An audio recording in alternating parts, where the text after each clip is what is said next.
먼저 시국선언이 이제는 바다 건너 미국에서까지 바람이 일고 있습니다. 미국 대학 교수와 연구자들까지 윤석열 하야에 대한 시국선언에 참여를 했다고 하는데요. 간단하게 정리하고 넘어가겠습니다. 네, 미국에 거주하면서 활동 중인 한국 교수 및 연구자 236명이 윤석열의 하야를 촉구하는 시국 선언문을 발표했습니다. 여기에는 한국학을 강의하고 연구하는 외국인 학자들도 동참한 것으로 알려졌는데요. 이들은 현지 시간으로 11월 30일에 성명을 통해서 윤석열 정부 2년 반 동안 민주주의와 협치는 사라지고 사리사욕에 앞선 대통령과 주변 세력의 국정농단으로 민생이 파탄나고 국민이 고통받고 있다면서 대통령 윤석열은 하야하라라고 밝혔습니다. 당연히 나와야 될 얘기인데요. 이게 이제 미국에서부터 나오고 있다는 얘기는 어느 정도 미국 안의 여론을 움직일 수 있는 또 하나의 지표로서의 영향력을 미치지 않을까라는 생각에서 큰 기대를 갖게 되는 부분입니다. 이미 솔직히 우리 바가지 세는 거는 우리 내부 소식들보다는 외부 소식들이 더 많이 전하고 있는 게 있죠. 마찬가지로 이와 같은 해외를 통한 폭로가 아마 새로운 어떤 트렌드가 될 거라고 봐져요. 그러니까 국내에서 다루지 못한 조금 더 심각한 어떤 여러 가지 뉴스들이 해외 뉴스를 통해 가지고 또 교민들이나 해외 언론을 통해 가지고 공개가 될 것으로 보여집니다. 그러면 더더욱 윤석열 정권 무너지는 데 가속화를 붙일 수 있는 여건이 되지 않을까라는 생각을 해보게 되고요. 미국에서 시국선언이 나왔다는 건 이분들은 사실 그래도 미국 내에서 언론계라든지 정계하고 그래도 연관이 꽤 있을 수 있는 위치의 분들이거든요. 그분들이 공식적으로 이 말을 꺼내놨다라는 거는 저는 두 가지 측면으로 볼 수 있을 것 같아요. 그러니까 첫 번째는 일단 트럼프가 굉장히 위험하다는 걸 알기 때문에 윤석열이 트럼프 앞에 혹시라도 나라를 정말 팔아먹을 것 같은 위기감에 하루라도 빨리 트럼프와 맞설 수 있는 정말 대통령, 이재명 대통령을 빨리 세워야 된다라는 그런 마음도 있을 것 같고요. 또 하나는 미국 주류에게 윤석열하고 어떤 약속이나 어떤 것도 하지 마라. 윤석열은 한국인들로부터 이미 팽당한 대통령이니까 전혀 힘이 없다. 그와 약속을 해봤자 의미가 없다라는 식의 미리 힘 빼기 그리고 쌓인 메시지 시그널? 네, 저는 이런 게 아닐까라는 생각이 들어요. 또한 새로운 움직임으로써 지금 기존에 교포들 사이에만 퍼져 있었던 한국 정치에 관련된 커뮤니티들이 이제 공식적으로 지역이나 중앙 언론들하고 연계를 해갖고 일종의 특파원 역할을 하면서 한국과 북한을 비롯한 한반도 상황을 전하는 일종의 지역 미디어로서요. 그러니까 그동안은 약간 이제 정부 지원이나 이런 것들이 필요했기 때문에 약간 정부의 홍보를 위한, 정부 정책의 홍보를 위한 이런 역할을 해왔던 지역 언론들이 이제는 독자적으로 한반도 소식과 통일 소식을 전하는 언론으로 자리를 잡기 시작했고, 이게 주류 언론들하고 연결고리를 만들어가고 있다는 점에서 앞으로 해외 언론을 통한 한국 정부에 대한 여러 가지 민낯이 드러나는 케이스들이 높아질 것으로 보여집니다. 주말에도 여전히 5차 민주당 주도의 시국 집회, 도심 5차 집회가 있었습니다. 여전히 김건희는 이제 감옥으로 가야 된다라고 하는 구호를 외치면서 또한 엄청난 인원들을 모았는데요. 어떤 얘기들이 있었는지 집회 상황 관련해서 간단 뉴스 정리부터 해보겠습니다. 네, 민주당이 지난 30일 서울 광화문 일대에서 김건희, 윤석열 국정농단 규탄 및 특검 촉구 5차 집회를 열었습니다. 김민석 최고위원은 집회에서 김건희는 감옥에 갈 것이라고 발언 수위를 높였는데요.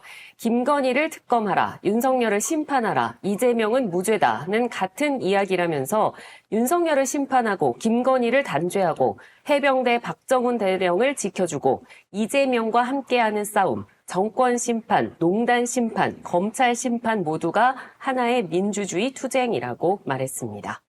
이와 관련해서 이제 보수 여권에서 맞집회를 하던 것들은 사실상 포기를 하는 것 같습니다.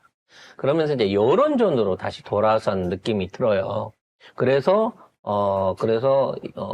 범죄자 이재명을 구속을 못 시켜서 무죄를 때리는 바람에 지금 저렇게 나와서 국정을 망친다, 또는 뭐 국민 분열을 한다, 또는 예산안으로 나라를 흔든다, 이런 식으로 이 댓글 작업들이 본격적으로 들어오기 시작했어요.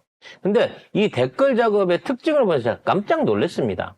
왜냐면 저는 트위터를 10년 이상을 해왔기 때문에 저희 트위터 안에는 진짜로 많은 정치 관련된 댓글을 올리는 부계정들이 저한테 싹 모집이 돼 있어요.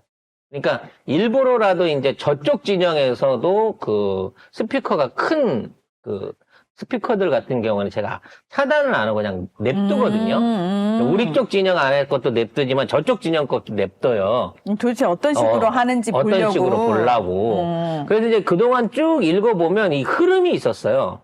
그러니까 예전에는 저쪽에서 이제 극렬하게 하는 애들은 대놓고 태극기를 걸고 했었는데, 이제 우리 쪽이면서 우리를 까는 수박들 같은 경우에는 그동안 다 문재인 대통령이나 아니면 구민주당을 끼고 있으면서 자기가 민주당 소속인 것처럼 요렇게 작업들을 쳤단 말이에요.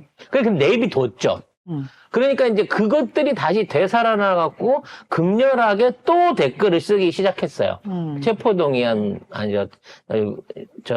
이재명 대표 무죄 이후에 이게 좀 본격화된 것 같거든요. 근데 문제는 그 계정들이 민주당 계정에서 전부 다 새로운 미래 민주당. 새미래 민주당이라고 하는 이낙연계의 그걸로 싹 바뀐 거예요. 그러니까 나한테 있는 계정은 걔네들을 수집한 적이 없으니까 옛날 계정이야. 그러니까 송 작가님은 옛날에 그냥 민주당이라고 해가지고 그렇지. 했던 애들 수박 계정을 애들, 있었는데 똥파리들을 내비뒀는데 걔들이 갑자기 어느 순간 새로운 미래 민주당으로 옷 갈아입은 거예요. 그렇죠. 그래서 이거를 딱 지켜봤을 때 제가 드는 생각은 얘네가 애초에 이재명 대표 유죄가 나왔으면 이걸 하려고 D-Day로 애초에 이게 잡혀 있었구나, 일정이. 근데 이게 바뀌어지고 나니까 그 애들이 일단 계약금은 받았으니까 뭔가를 쳐내기 위해서 열심히 이걸 치기 시작하는 거예요. 그래서 이제 쉽게 말하면 범죄자, 전과자 이재명 프레임을 해가면서 사법 리스크를 막 띄우려고 했는데 무죄잖아. 그래서 거기에 대한 내용들이 거의 인신공격에 가까운 내용으로 바뀌었다는 게 첫 번째예요. 두 번째는 뭐냐면, 그동안 이제 저는 늘 X를 보니까 그동안 X 안에서 가장 많이 회자되고 리트윗되는 내용이 뭐였냐면, 내년 상반기 때 하야를 시키고, 6월 이전에 선거를 해갖고 4년 중임제 개헌을 해갖고 대통령 선거를 해야 된다. 이 내용이 가장 많았어요. 이건 놀랍게도 빨간 애들이나 파란 약간 수박 애들이나 똑같이 이 논리들을 때려대기 시작했거든요. 근데 이재명 대표가 무죄 받고 나서 그 내용들이 싹 사라졌어요. 거기에 대한 논의가 사라진 거야. 조기 개헌, 그걸로 통해갖고, 임기 단축, 그 다음에, 새로운 대통령 선거, 이게 여러분 아다시피 지난 2달 동안 거의 프레임이었잖아. 이게 싹 사라졌다니까. 그러니까 애초에 이 프레임을 꺼낸 애들은 이재명 대표의 유죄를 상정을 해놓고, 이재명 대표가 내년 상반기 때 되면 피선거권을 날릴 것이다라는 전제하에 이 프로젝트를 꾸며온 것 같다라는 생각이 든다는 거죠.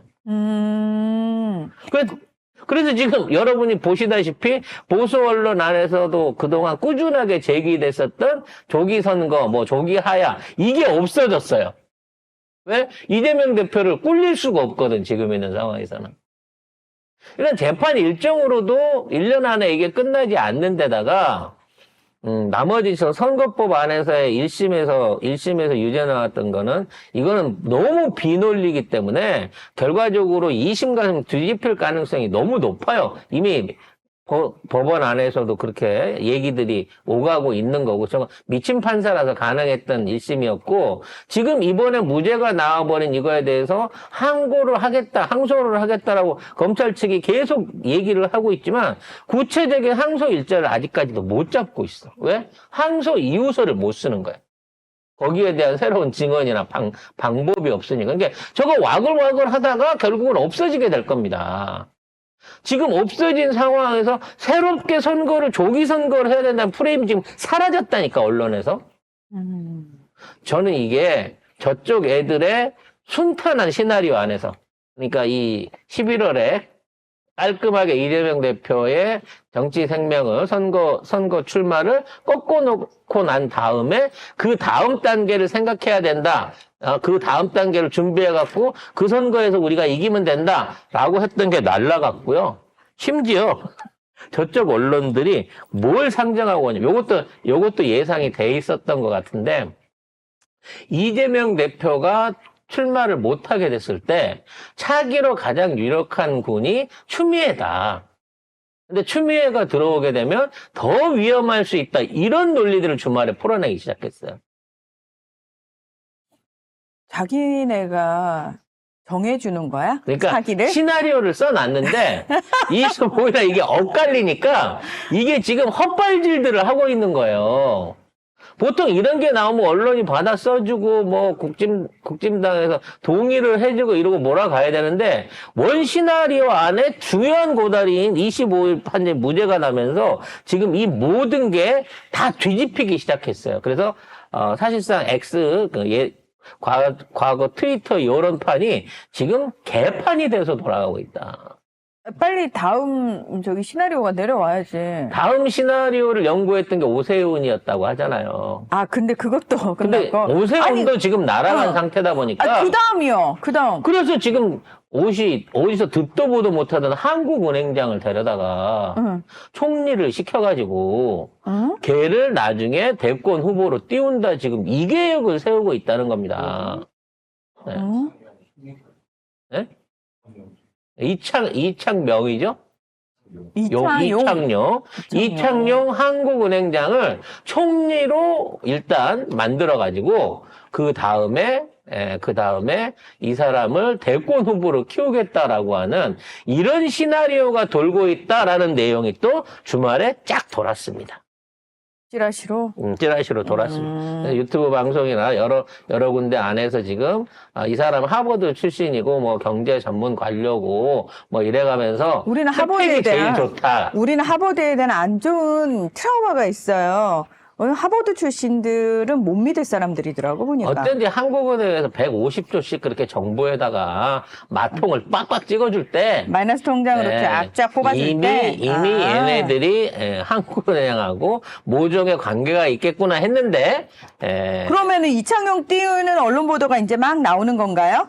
아마도 이제 나오기 시작하겠죠. 오세훈의 데이터로. 그래서 진짜 이창용 총리가 들어서게 된다고 치면 드디어 우리 애봉의 아버지가 사표낸 지 1년 만에 집으로 돌아가게 되시고, 이창용을 앞세워가지고 뭔가 다음 대선 기획을 하겠다라고 하는 수작질이 이 주말에 시작이 된 것 같습니다. 근데 이게 다 백약이 무효입니다. 근데 너무 웃긴 게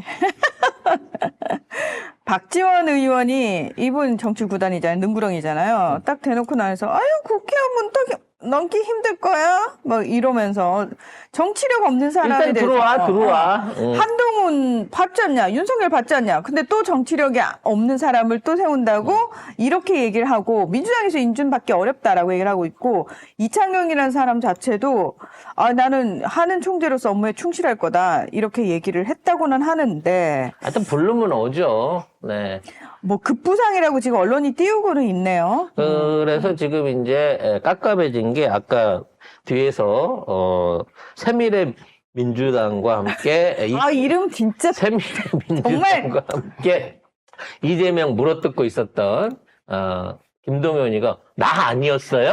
나는 지금 경제 전문가는 난데 이러면서 지금 상당히 많이 놀라고 있는 상황이라고 하고요. 아니, 그러니까 김동연은 당연히 자기인 줄 알고 열심히 물어뜯게 하고 막 돌아다니고 김동연 빨아주는 기사도 되게 많이 나왔고 막 그랬잖아요. 그동안 이제 사실상 김건희 측하고 어느 정도 교감을 가져왔었던 오세훈 같은 경우에는 명태균으로 인해서 사실상 보궐선거에 쫓겨날 일이 스스로 내려올 일이 멀지 않았다라고 하는 관계된 어떤 증거들이 계속해서 터져 나오고 있습니다.